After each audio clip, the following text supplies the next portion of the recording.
Oi, gente. Boa noite.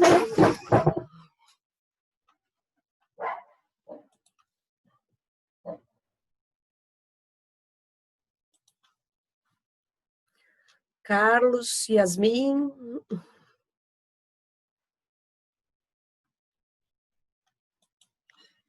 Tudo bem?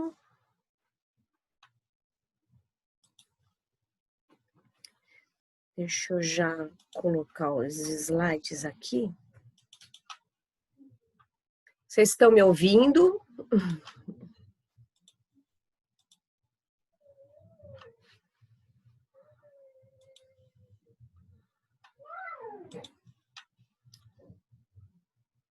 Isto. Cadê?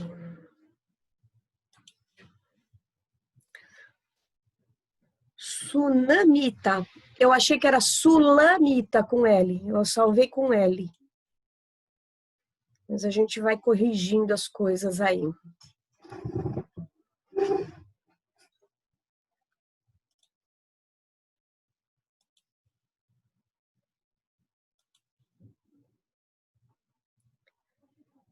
Espera aí.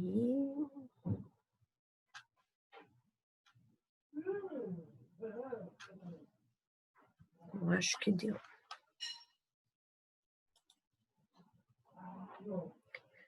Gente, vocês estão me ouvindo? Só responde aqui no chat só para eu ter noção se tá tudo bem. Tá, ok. Deixa eu só ver se tem mais alguém para entrar. Aí a gente já começa já.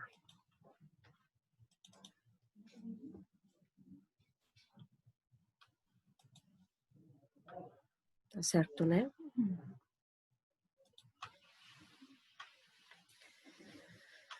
Ai, ai. Vamos lá. Gente, eu tava no inventário hoje, eu tava na fila da balsa 5h17 e eu achei que não ia dar tempo de começar a aula com vocês. Balsa parada, fechamos o Hospital da Base e agora eu tô fechando o pronto-socorro da Afonso Pena. Vai virar UPA, né? Vai deixar de ser hospital de campanha. Graças a Deus os números estão aí equilibrados do Covid e a gente vai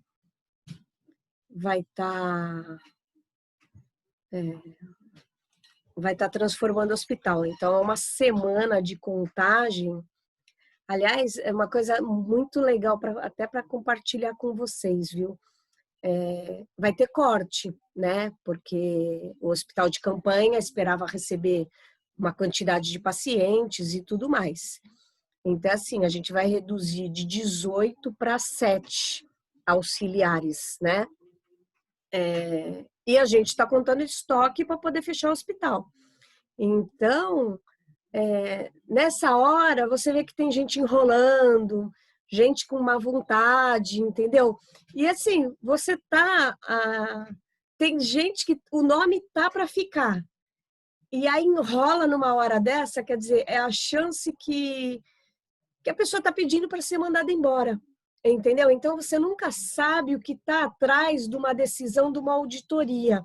Auditoria, quando tem. Gente, eu estou dando uma segurada porque tem gente ainda entrando, tá? A auditoria é quando você faz a contagem do estoque, porque você tem que entregar a empresa, né? Pode ser uma farmácia de manipulação, pode ser uma drogaria, e você tem que dizer quanto de dinheiro você tem ali dentro. Então, é para isso que você faz a contagem de estoque.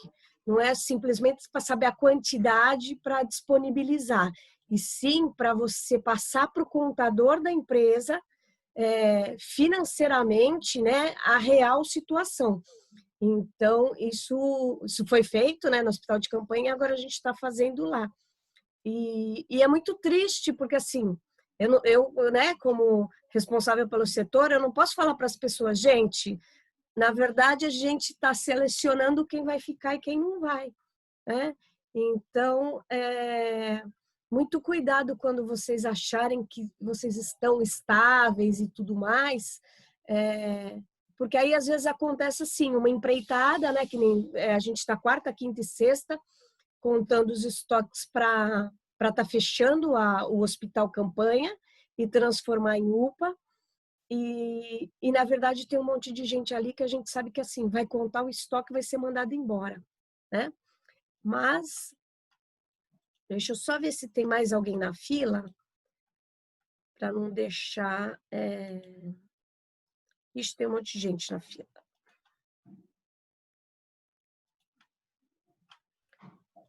Pronto, né?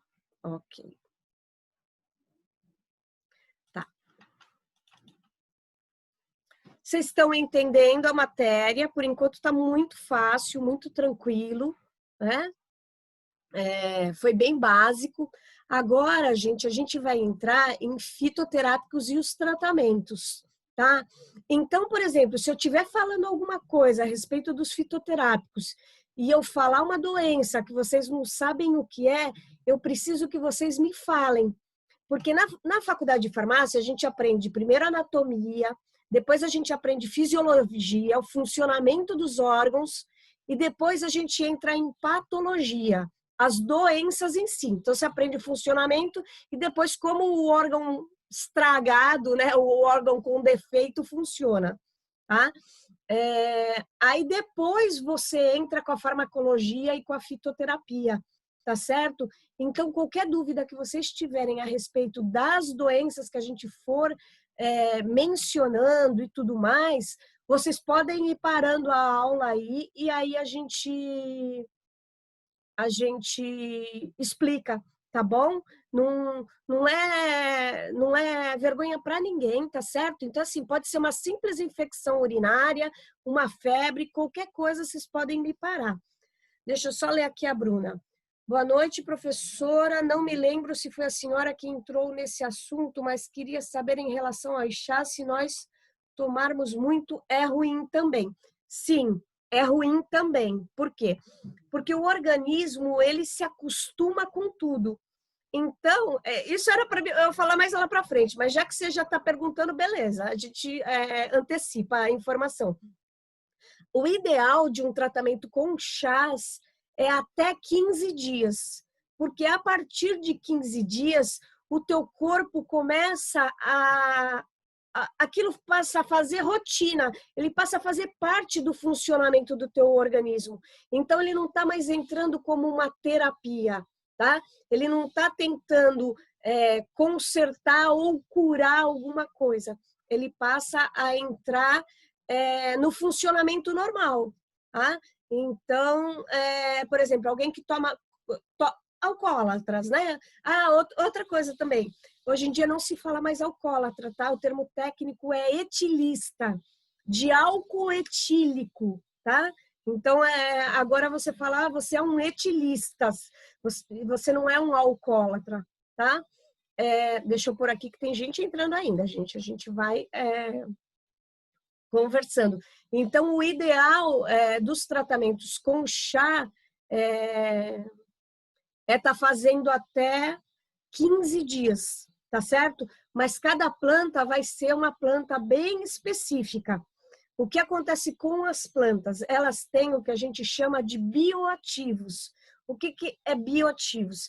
Diferente do comprimido que vocês pegam, que você separou a substância que você quer para você tomar, o chá tem uma série de substâncias que muito provavelmente a gente nem sabe qual é a fórmula, tá?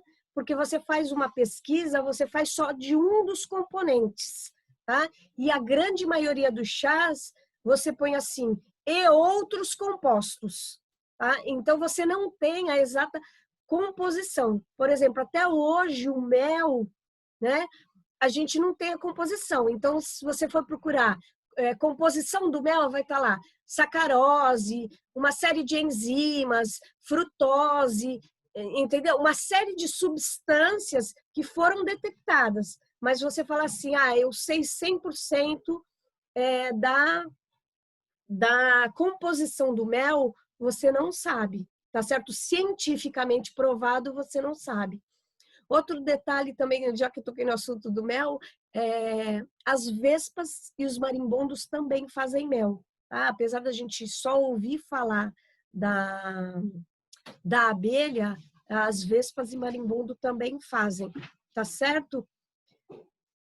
Tipo que acostuma, a Vanessa comentando. Sim, é exatamente isso. O corpo acostuma com tudo que você dá para ele, ruim ou bom, tá? Ele aprende a trabalhar. Tanto que, por exemplo, você pega uma pessoa que faz uso de álcool, a composição, o que você vai dar para ela de dosagem de um sedativo, muitas vezes não faz efeito. Então, você põe esse paciente para fazer uma cirurgia. E o anestesista vem com a quantidade padrão que ele dá, 50 miligramas de midazolam, que é o dormonide, para a pessoa dormir, para ele poder anestesiar. Essa pessoa vai ficar acordada. Aí você fala, mas não aplicou os 50 miligramas? Na bula não diz que 50 miligramas a pessoa dorme? Sim, na bula, mas o corpo dele está tão acostumado a trabalhar com álcool que a dosagem, às vezes, é 5 vezes o tamanho de uma dosagem normal, tá? Você vai dando. A gente, na época de Covid, teve pacientes de uso de crack que chegou a 8 vezes uma dosagem normal que se você dá num paciente. Você dava a medicação para ele, ele acordava. Você dava de novo, ele acordava. Então, aí o médico precisa estar muito atento quanto a isso, tá certo? Fora o alcoólatra, quais os nomes mudaram? Não, o que eu sei, assim, o que foge do padrão que a gente está acostumado, a Cibele está perguntando, fora alcoólatra, que chama etilista, quais os outros nomes mudaram? É porque tem alguns lugares que vocês fazem a anamnese.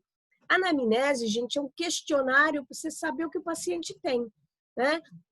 Então, dentre as coisas que você pergunta para ele, tem alergia, tem paciente diabético, tem parente diabético, que mais? Teve cirurgia recente e tal. Uma das perguntas que você faz é se ele é alcoólatra, né? Então, hoje, essa palavra está banida. Então, você pergunta se ele é etilista, tá? Só que aí eu pergunto para vocês, se nem eu não sabia o que era etilista, imagina um paciente de uma USAFA, né? Então, a gente tem que falar, essas palavras vão sendo introduzidas, mas a gente precisa explicar o que significa para a pessoa, senão a pessoa fala assim, não, e ela não sabe do que se trata. Há muito tempo atrás, quando entrava um alcoólatra no hospital, a gente fazia uma solução, hoje não faz mais, tá? Mas a gente fazia uma solução que chamava solução de Todd. O que era essa solução de Todd? Era Todd com pinga mesmo, Todd com 51. Por quê? Porque você precisa, como o corpo dele só trabalha com álcool, então você precisa dar uma dosagem de álcool para fisiologicamente o corpo dele funcionar, né? Então os médicos prescreviam, hoje não mais, tá? Mas vamos à fitoterapia, gente, que é a nossa aula de hoje, tá? A gente terminou a aula passada, para quem ficou até o finalzinho, comentando a respeito da história dos tratamentos, tá? Não só de fitoterápicos, mas todos os tratamentos alopáticos em geral. O que acontece? Antigamente, você observava os animais, os pássaros, então, na última aula, eu terminei falando a esse respeito. O que na Amazônia é muito comum isso, tá? Porque falam assim, você pode comer as frutas vermelhas. E aí você vai para lá e os índios falam assim, não, você come as frutas que os pássaros comem, tá? Então é diferente. Você vai comer a planta e hoje tem uma lista que chama plantas não convencionais. Por exemplo, comer pétala de rosa na salada, né? Então, essa é uma das características dessa lista, tá? Que está no Ministério da Saúde, tudo. Plantas não convencionais, é o PANC, P-A-N-C. Então, a história dos tratamentos começou aí, tá? Na China também, então tem o primeiro livro com 365 plantas, que é o livro do Imperador Amarelo, para quem tiver curiosidade ou para quem gostar de ler, tá? Foi para o Egito, aí no Egito a gente já encontra a menta, tá? A hortelã descrita mesmo nas literaturas deles, tá? E a papoula, tá? Então ela era chamada, o nome científico dela é Papaver soníferum, tá? Porque ela causa sono mesmo. Então era tomada para isso, tá? E quem fazia, aplicava os medicamentos eram os sacerdotes. Por quê? Porque naquela época só os sacerdotes podiam escrever. A escrita era uma coisa proibida. Então, toda a parte medicinal, ela ficou muito vinculada às religiões, tá?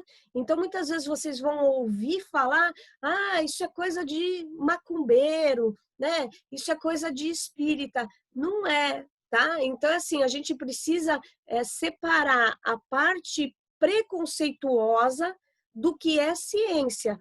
Então, baseado em todos esses estudos, que a medicina foi evoluindo, tá certo? Então, a gente teve uma época lá atrás que você não podia abrir os corpos. Então, você ia testando mesmo cada planta, cada substância, até você chegar hoje em dia, onde você tem realmente o composto separado e isolado, que a gente chama de molécula. Então, quando vocês ouvirem falar assim, tal empresa AstraZeneca, a Bayer está testando uma nova molécula. O que significa isso? Significa que essa substância foi isolada, tá? E ela ainda não foi testada. Por exemplo, a gente está vendo muito isso com o THC e o CBD da maconha, né? Da cannabis. Então, o que acontece? Estão tentando isolar os compostos para poder usar como anti-inflamatório. Então, já sabe que um dos compostos ajuda como anticonvulsivante e o outro ajuda como anti-inflamatório para dor, mas eles ainda não conseguiram isolar a molécula. Daqui a pouco vocês vão falar, eles isolaram a molécula. Aí começam os testes. Começam os testes in vitro, depois em animais, depois em humanos, tá? Então, esse é o processo. Tá? Aí depois do antes de Cristo, né, quando era tudo testado, muito assim, religiosamente, né, os sacerdotes vinham. Então, vocês imaginam que um rei chamava um sacerdote e ele tinha que curar ele, tinha que curar o filho, porque senão ele era morto. Então, não era uma coisa assim simples. Ele testava qualquer coisa. E ele testava, antes de dar aquela substância para o rei, ele testava nas pessoas da criadagem, nos empregados, entendeu? Nas pessoas pobres da cidade. Por quê? Para ter certeza de que ele não ia matar o rei, né? Então, aí, assim que foi evoluindo a nossa medicina. Então, a gente precisa entrar nessa história, porque faz parte da nossa história, para entender porque até hoje as substâncias funcionam assim, tá? 500 antes de Cristo, Pitágoras tentou separar a magia da química para ele poder estudar, né? Para ele falar, não, isso realmente funciona, isso aqui é só crença, entendeu? Isso aqui traz um efeito psicológico para o paciente, mas ele não age quimicamente. E isso foi 500 antes de Cristo. Depois, mais um pouquinho, aí veio Hipócrates, né? Com os 60 tratados. O que são os tratados? Ele descreve como que você deve tratar. Então, por exemplo, você tem um paciente lá com febre, tá? E ele tá com uma dor de garganta. Então, ele vai te dizer quais as substâncias. Você precisa de uma substância para baixar a febre, você precisa de um antibiótico, entendeu? Naquela época natural. Hoje não mais. Mas você precisava de padrões, né? Que é o que hoje a gente chama de protocolos. Se vocês entrarem no site do Ministério da Saúde, tem lá protocolos das doenças. Então, uma vez que o paciente foi diagnosticado com uma doença, você digita lá a doença e traz tudo que o médico vai usar para tratar aquela doença nos vários níveis, tá? Então, tem o nível 1, 2, 3, 4 e 5, porque assim, tem a patologia de uma forma leve, de uma forma severa, e aí sim vão mudando as substâncias e os tratamentos, tá certo? O que mais? Aí, Hipócrates, né, considerado um dos pais da medicina, tá? E aí vem Galeno. Galeno é considerado o melhor médico e também filósofo, tá? Então, dentro da farmácia de manipulação, Galeno, ele começou a descrever como fazer os medicamentos, tá? Então, ele é muito seguido. Eu aconselho até que vocês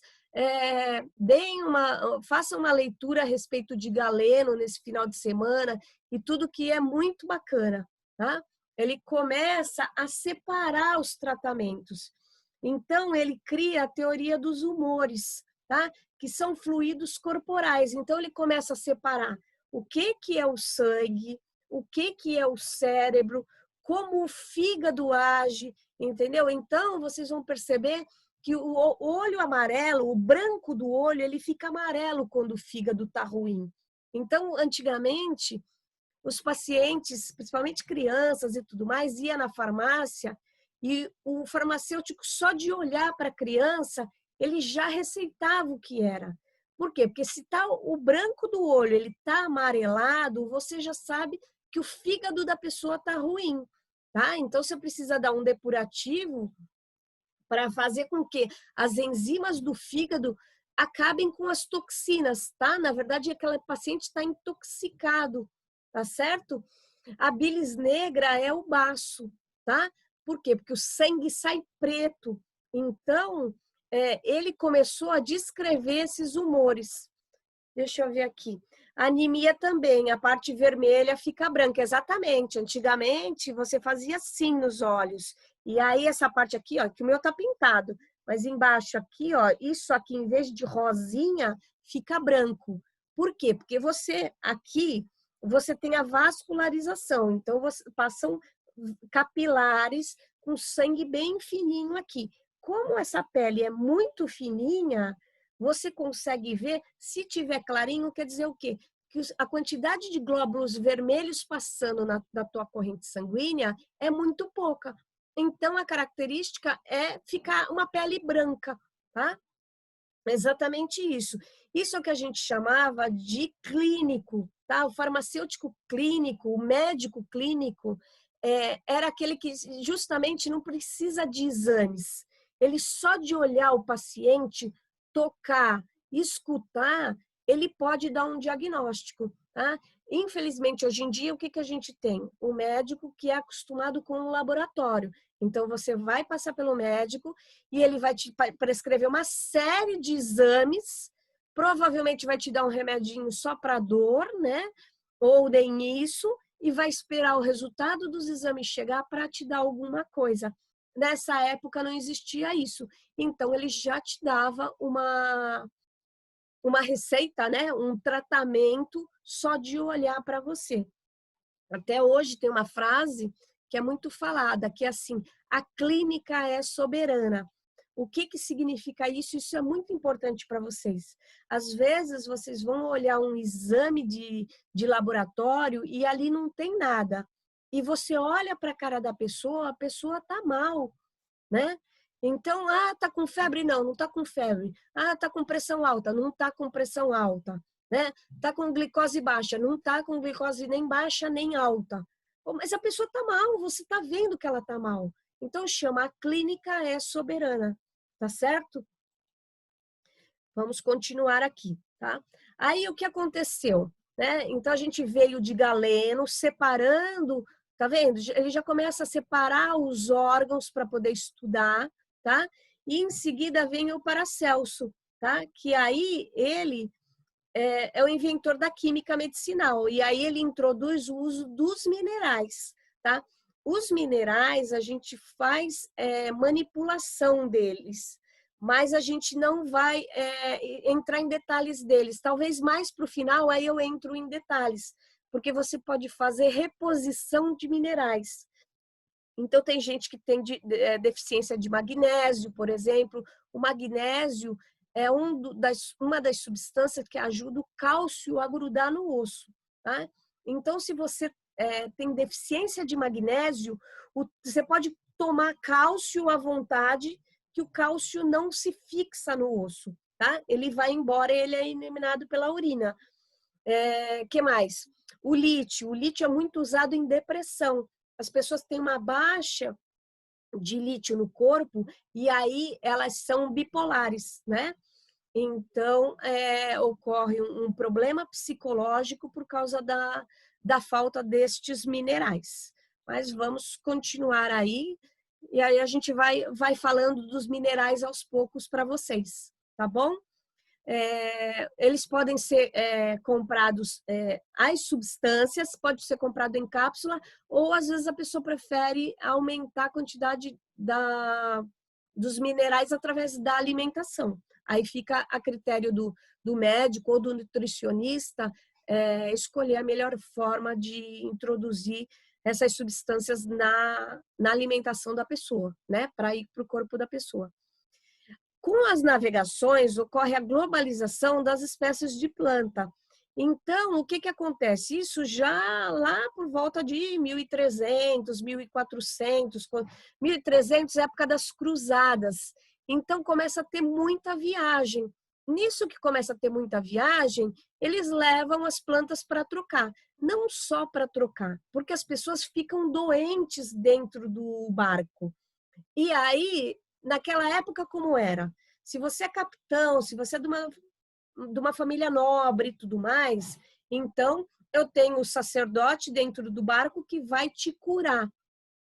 Se você é simplesmente mão de obra, escravos, entre aspas, mas nessa época já não são escravos negros, são pessoas mesmo de baixa renda que eram levadas no barco para fazer o trabalho grosso, o trabalho pesado e tudo mais, elas adoecem, precisa ver se vale a pena gastar aquela planta com aquela pessoa ou se você tem que guardar caso o rei ou o capitão do barco, entendeu? Ou quem tiver naquela tripulação precise. Então, aí já existia uma contenção de tratamentos, entendeu? Não eram tratamentos, porque se você pensar que você está num barco, você não tem uma horta ali para você pegar, você não tem uma planta in natura ali. Então, a gente precisa pensar que as viagens levavam 3, 4, 6 meses de barco para ir de um lugar para o outro, né? Então, aí já começa a troca das espécies de planta, tá? E aí, nessa época também, já começa a misturar a medicina indígena, tá? Então, se vocês veem aqui para trás, eu falei do Egito, eu falei da Índia e tal. Poxa, mas professora, a gente, né, grande parte da população brasileira é descendente de índios e você nem tocou no assunto. Então, pela história, é de 1500 para cá, tá? Para frente, tá bom? E aí a gente já começa a ter outras avaliações, tá? Então já começa a se ter escolas mesmo para estar se estudando. Por que eu estou falando tudo isso para vocês e eu já não entro logo em plantas e tudo mais, tá? Porque vocês precisam entender o raciocínio do que é vocês entrarem com uma planta em vocês, tá? Então, provavelmente não. A terceira, a quarta e a quinta aula de hoje, a gente vai entrar em doenças, em medicamento em si. Mas vocês precisam entender o raciocínio. Então, por exemplo, uma pessoa está com febre na sua casa. Qual é a reação de vocês? Ah, eu vou lá, vou dar uma dipirona. Não. Por que vocês não têm que dar uma dipirona se alguém tiver com febre na casa de vocês? Pensem quimicamente, tá? Vocês são cientistas agora.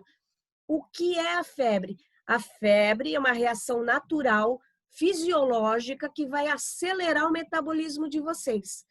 Com ela acelerando o metabolismo de vocês, ela está produzindo anticorpos e tentando combater qualquer tipo de objeto estranho, germes, bactérias, vírus, etc., de uma forma natural.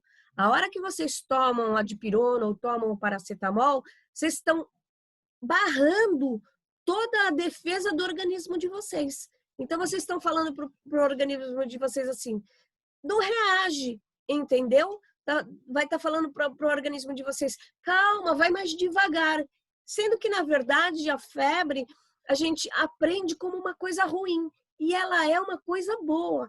Então, até 37,5 de febre, tá? Vocês não devem tomar absolutamente nada. Tá certo? Então, isso é uma informação muito importante para vocês. Não barrem o corpo de vocês antes dele reagir. Até porque, se ele colocar alguma coisa, por exemplo, sua pele ficar vermelha, é até mais fácil para ter um diagnóstico do que você já ir mascarando. Por isso que os antibióticos passaram a ser controlados. Porque as pessoas começaram a tomar amoxicilina que nem água. Então, quer dizer, a criança espirrava, a mãe dava amoxicilina para ela. Então, ia mascarando. Quando a doença aparecia, você já tinha que entrar com altos medicamentos muito pesados, causando uma lesão.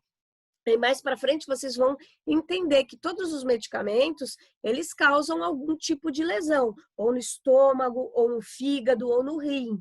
Leve, de forma que o corpo se reconstrói, ou às vezes não. Às vezes você acaba de tomar um antibiótico e você continua mais de uma semana com uma azia, tá? E aí, muitas vezes as pessoas nem relatam isso. É o quê? É o teu corpo se reconstruindo desse antibiótico que vocês tomaram, tá certo?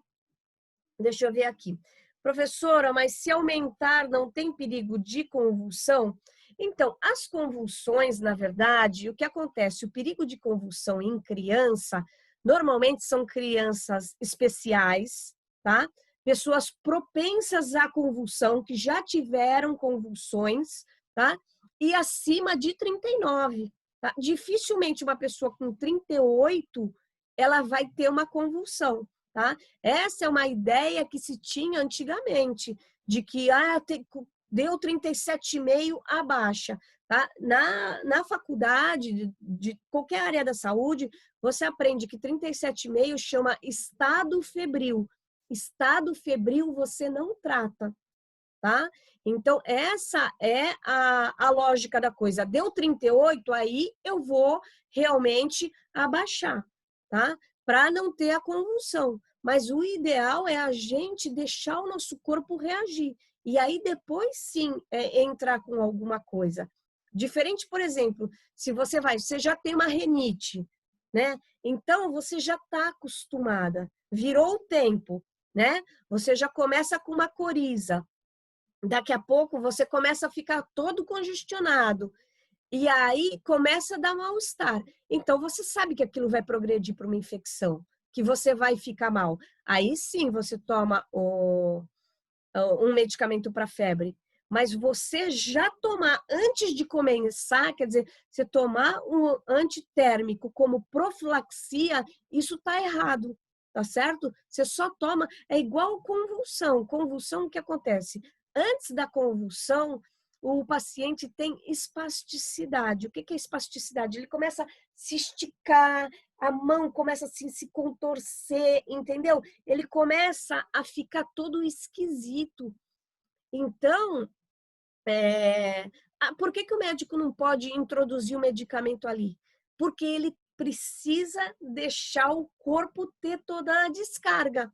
Tá? Então, por exemplo, o que você aplica na hora da convulsão? Você aplica a dipirona injetável, tá? Mas o que acontece? A dipirona injetável vai deixar a pessoa mole.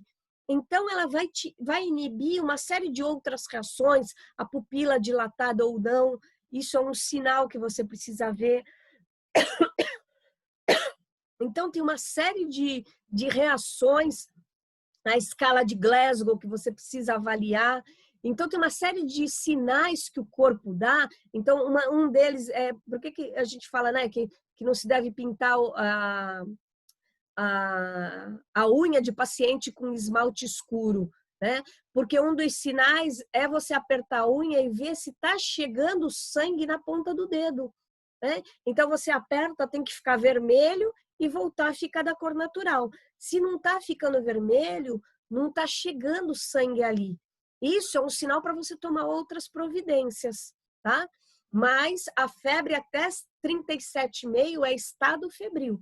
Você só vai medicar a partir de 38. Tá bom, Vanessa? E o ideal não seria nem medicar. Né? Você está com uma criança com 38, o ideal seria colocá-la numa banheira ou debaixo do chuveiro e tentar baixar a febre através da água, tá? Ou do pano, do paninho, né? No pescoço, na testa, tá? Esse seria o mundo perfeito, tá? Deixa eu ver o que mais que ela perguntou. Tá aqui. Os meus filhos com 37 já dava dipirona. Porque a criança vai ficando, o que acontece? Deixa eu até voltar, gente, eu acho que isso é importante para falar para vocês, tá? A criança vai ficando enjoadinha, ela vai ficando chorosa, ela vai ficando manhosa. E aí o que acontece? Você dando a dipirona, ela pega e dorme, tá? Não é ruim, né? Porque o corpo dormindo, ele vai tentar se reequilibrar. Então, assim, vai pôr uma cobertinha e vai tentar se reequilibrar?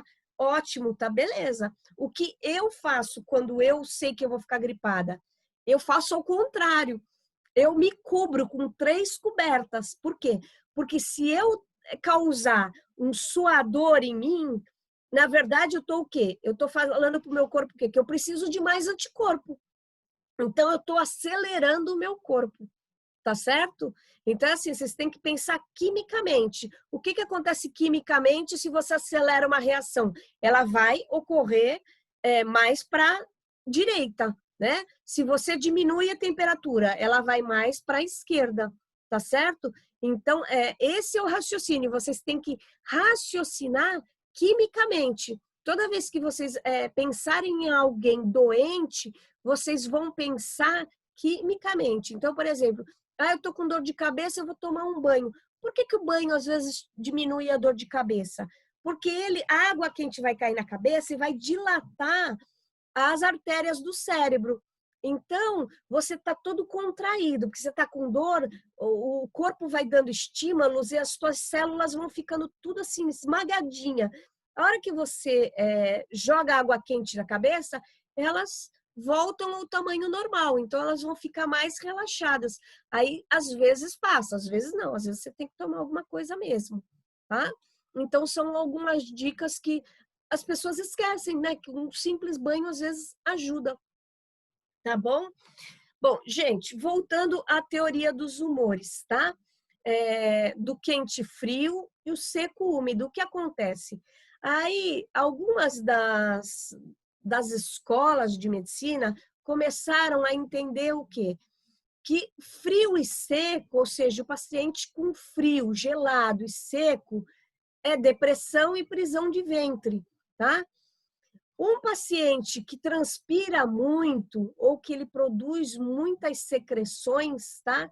Aí eles passaram a ter essas terminologias. Vocês não vão precisar decorar nada disso, tá? Não fiquem preocupados.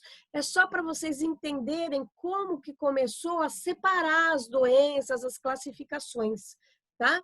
E quente e seco são doenças do fígado. Por quê? Porque quando você come e você tá mal do fígado, você fica com aquela sensação de que está pegando fogo por dentro. Porque tá mesmo, na verdade, assim, o teu fígado, as enzimas estão todas sendo produzidas, entendeu? Para tentar conter aquela intoxicação, né? Aquele excesso de gordura ou aquele excesso de comida que você pôs para dentro, né? Outros sistemas que ainda são usados hoje é o ayurvédico, que está no SUS também e tudo, que aí ele parte da teoria dos 5 elementos. Tá? Então, aqui eu só pus para vocês terem essa noção mesmo de que existe um tratamento baseado em quente, frio, seco e úmido. Professor, 1 minuto para acabar. Ah, tá. Obrigada, Ana. Tem que me avisar mesmo, porque eu vou disparando a falar. Gente, a gente continua aqui, tá? E aí a gente vai se falando, porque, ó, eu vou tomar um café, porque eu tô na correria da balsa, tá? E aí a gente vai entrar em planta aí tem bastante coisa para hoje, tá bom? Gente, eu vou tomar um cafezinho. Beijo, até daqui a pouco.